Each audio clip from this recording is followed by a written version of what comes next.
Bismillahirrahmanirrahim. Assalamualaikum warahmatullahi wabarakatuh. Ya, Alhamdulillah hari ini kita kembali bertemu di video pembelajaran tematik dengan muatan pembelajaran bahasa Indonesia tema 8 dengan KD 3.8. Nah, apa kabar soleh-soleha semua? Semoga selalu dalam lindungan Allah Subhanahu wa taala ya. Baik, sebelum kita mulai belajar, kita berdoa terlebih dahulu. Bismillahirrahmanirrahim. Raditu billahi robba wa bil islami dina wa bi Muhammadin nabiyya wa rasulah. Rabbi zidni ilman warzuqni fahman. Amin. Nah, langsung saja kita ke materi ya.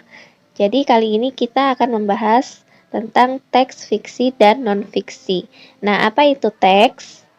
Jadi teks itu adalah tulisan atau bacaan. Nah, teks ini bisa dibedakan menjadi dua jenis, yaitu ada teks fiksi dan teks non-fiksi. Nah, pertama, teks non-fiksi itu adalah teks yang dibuat berdasarkan khayalan atau karangan penulis. Contohnya itu ada syair, novel, fabel, dongeng, mitos, cerpen, puisi, drama. Nah, itu semua adalah teks yang ditulis berdasarkan khayalan atau karangan semata. Nah, terus yang kedua itu ada teks non-fiksi. Nah, teks non-fiksi ini adalah teks yang dibuat berdasarkan fakta atau kenyataan ya, sehingga bisa dilihat kebenarannya atau bisa dibuktikan. Nah, contoh dari teks non-fiksi ini ada berita, skripsi, gambar karya ilmiah, biografi, dan lain sebagainya. Nah, kita lanjut dengan peristiwa atau alur dalam teks fiksi dan non-fiksi.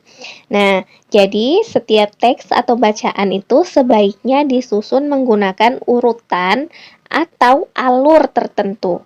Nah, demikian halnya dengan teks non-fiksi yang akan kita bahas.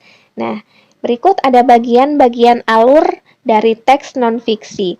Jadi yang pertama itu ada awal. Awal ini berupa pengenalan tokoh, tempat, situasi, waktu, dan lain sebagainya. Kemudian yang kedua itu ada tengah. Nah, tengah ini berisi munculnya masalah sehingga klimaks atau puncak masalah. Nah, kemudian yang ketiga akhir. Akhir ini berisi solusi atau penyelesaian dari sebuah masalah. Nah, alur ini dapat dibedakan menjadi dua ya. Yang pertama ada alur maju. Alur maju ini teks disusun mulai dari bagian awal, kemudian tengah masalah tadi, kemudian akhir penyelesaian masalah. Kalau yang kedua itu ada alur mundur. Nah, alur mundur ini teksnya disusun mulai bagian akhir, solusi dari masalah, kemudian tengah masalah itu sendiri, kemudian yang awal itu pengenalan tokoh, tempat, dan lain sebagainya. Nah, ini ada contoh dari teks yang alurnya maju ya. Ini ada teks akibat terlambat. Nah, perhatikan di paragraf pertama. Paragraf pertama itu adalah awalan ya, bagian awal. Itu di situ ada pengenalan tempat, tokoh, dan waktunya. Nah, kita baca sama-sama ya. Hari itu aku bangun pagi terlambat. Kulihat jam telah menunjukkan pukul 7. Tanpa pikir panjang, aku langsung berganti pakaian dan langsung menuju sekolahku. Di perjalanan sekolah, aku memacu kendaraanku dengan sangat kencang. Namun, tiba-tiba dari arah berlawanan, ada seorang pejalan kaki yang melintas. Tanpa sempat menghindar lagi, aku pun menumbur dirinya. Kemudian paragraf yang kedua itu adalah bagian tengahnya atau pembahasan dari masalahnya. Aku terpental dari motorku, sementara orang tersebut jatuh terperosok. Sontak saja orang-orang yang ada di sekitar jalan itu menghampiriku. Mereka geram dengan perbuatanku, bahkan salah satu dari mereka hendak memukul diriku. Ayo, kita pukuli saja orang ini, teriak salah seorang membiru. Namun, beberapa saat kemudian aku mendengar suara seseorang. Sudah, hentikan, kita seharusnya jangan main hakim sendiri, kata seorang pria yang tidak aku kenal itu. Tapi dia telah menabrak pria itu, Pak. Sudah, bubar kalian, pria itu membentak. Nah, di paragraf kedua ini masalahnya ya, mulai timbul masalahnya. Kemudian paragraf ketiga itu bagian akhirnya, itu penyelesaian dari masalah yang ada di paragraf 2. Akhirnya, mereka semua bubar. Aku merasa sangat beruntung karena ditolong olehnya. Terima kasih, Pak. Aku tidak akan selamat jika tidak ada Bapak dan aku akan mempertanggungjawabkan perbuatanku, kataku mengibah. Sudahlah, sekarang kau pergi antarkan orang yang kau tabrak itu ke klinik. Perintah Bapak itu. Setelah itu, aku langsung pergi membawa orang yang aku tabrak ke klinik untuk diobati. Hingga hari ini, aku tidak mengenal siapa pria baik yang menolongku waktu itu. Nah, ini contoh alur maju dari bagian awal, kemudian bagian tengah, kemudian bagian akhir. Nah, sekarang ada contoh alur mundur ya. Ini juga ada 3 paragraf.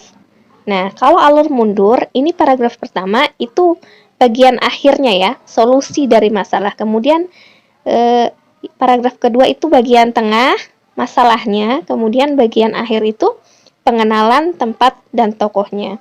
Nah, kita baca ya. Ketika Budi hendak memasuki kelasnya, dia melihat orang-orang sedang berkumpul. Ia pun merasa penasaran dan menghampirinya. Betapa terkejut Budi saat itu ketika mengetahui bahwa Andi dan Rian sedang berkelahi. Andi yang sangat marah mendaratkan pukulannya di wajah Rian. Lalu Rian membalasnya dengan menerjang tubuh Andi. Melihat kejadian itu, Budi pun melerai mereka. "Hei kalian, hentikan," kata Budi sambil memegang tubuh Rian yang terjatuh. "Kau jangan ikut campur, Bud. Ini masalah kami berdua," kata Andi. "Lepaskan aku, Bud. Aku akan menghajarnya," timpal Budi. Budi yang badannya lebih besar menyeret mereka berdua menjauhi keramaian itu. "Sudahlah, hentikan. Apapun masalahnya, semua bisa dibicarakan." Budi memarahi mereka. "Tapi ini salah Rian. Dia menghilangkan bukuku dan tidak mau menggantinya," kata Andi. "Aku kan sudah bilang, aku akan menggantinya. Tetapi kau tidak mau mendengarkan perkataanku, malah mengajakku berkelahi," timpal Rian. Budi yang telah mengetahui masalah tersebut mencoba untuk menenangkan mereka. "Sudahlah, kalian kan sahabat baik, jangan seperti ini. Selesaikan semua masalah dengan kepala dingin," kata Budi. "Andi, kau seharusnya jangan lekas emosi, dan Rian, kau juga jangan mudah terpancing. Sudahlah, lupakan masalah ini. Toh Rian berjanji akan menggantinya." Budi menasehati mereka. Akhirnya mereka berdua pun saling memaafkan dan bersahabat kembali. Setelah beberapa hari, Rian dan Andi pun menemui Budi. Mereka berterima kasih karena mereka telah menjadi sahabat seperti dulu kembali.